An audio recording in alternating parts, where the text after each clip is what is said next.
What's up YouTube? Thanks for stopping by What's New Barbecue. We're going to be making some huge bone-in ribeyes from Matador Prime Steak. I'll show you those ribeyes here in a little bit and what we're going to season them up with. I appreciate y'all for stopping by and checking the channel out again. And if this is your first time, go ahead and subscribe so you can stick around with me on this barbecue journey. Let's get to these steaks, guys.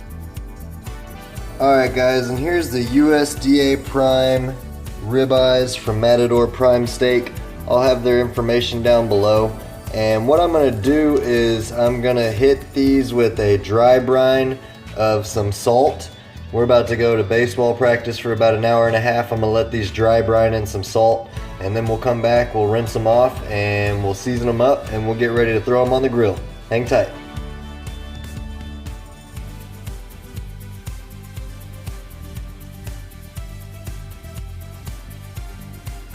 Alright, and we're just going to put that in the fridge for that hour and a half or so like we talked about, and let that dry brine take effect, and we'll be back.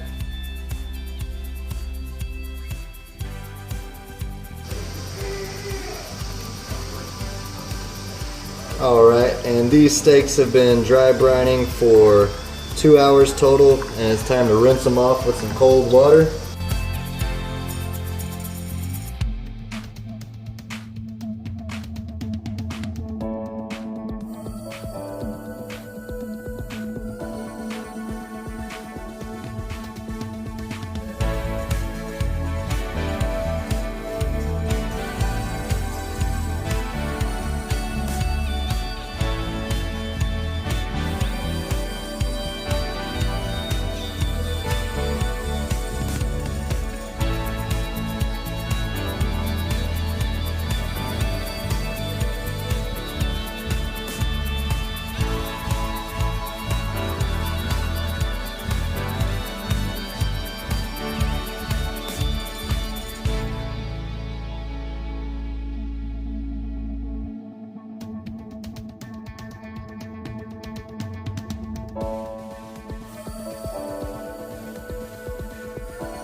Alright guys, let's get this basket of coals tossed into the slow and sear basket.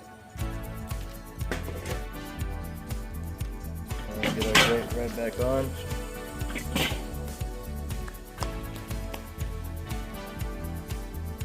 Alright, now it's time to get these ribeyes on the indirect section of the Weber.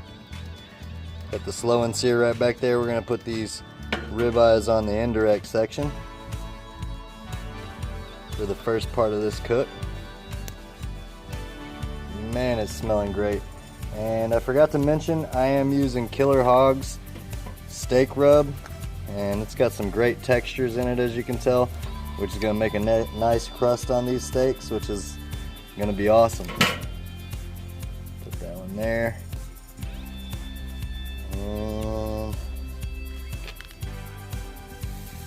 Okay, get a little sizzle action in the beginning. Readjust.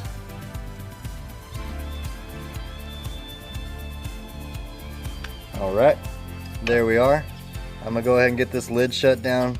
Wow, that smells great. I'm going to go ahead and get this lid shut down, and I will update y'all when it's time to flip them on the indirect side. Alright guys, we're about 5 minutes away from flipping those ribeyes over and letting that other side of the steak soak up some of that pecan wood smoke. And then when we get to an internal temperature of 115 degrees, we're going to toss it on the slow and sear basket side for that direct sear. Y'all stick around, this is going to be great. Alright, it's time to give these steaks a flip. Man, they're looking great. Smelling awesome. Golly. One day YouTube will have smell-o-vision. But yeah, we're just going to get these steaks flipped around so they can all get that good smoke, pecan smoke flavor all over them. And we're going to close that lid right back down and let them keep smoking. Like I said, until we get to that internal temperature of 115 degrees where we're going to sear them up. Y'all stick around.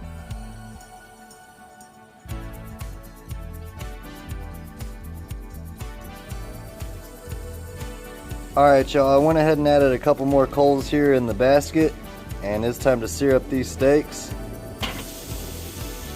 Man, nothing better than that noise.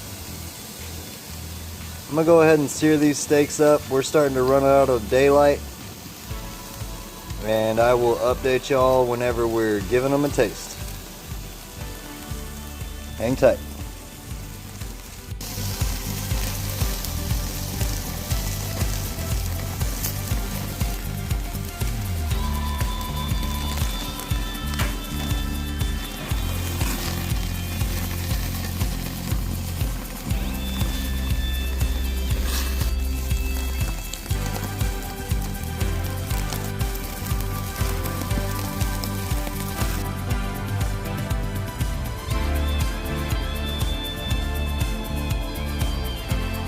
Alright, I got me a piece cut out for a sample.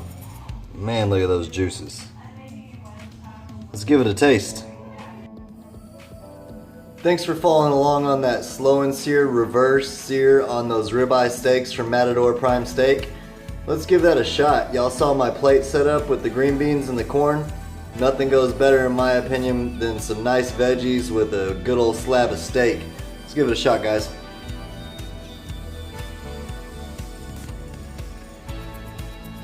Wow, that is awesome. It's so tender, so buttery, tastes amazing.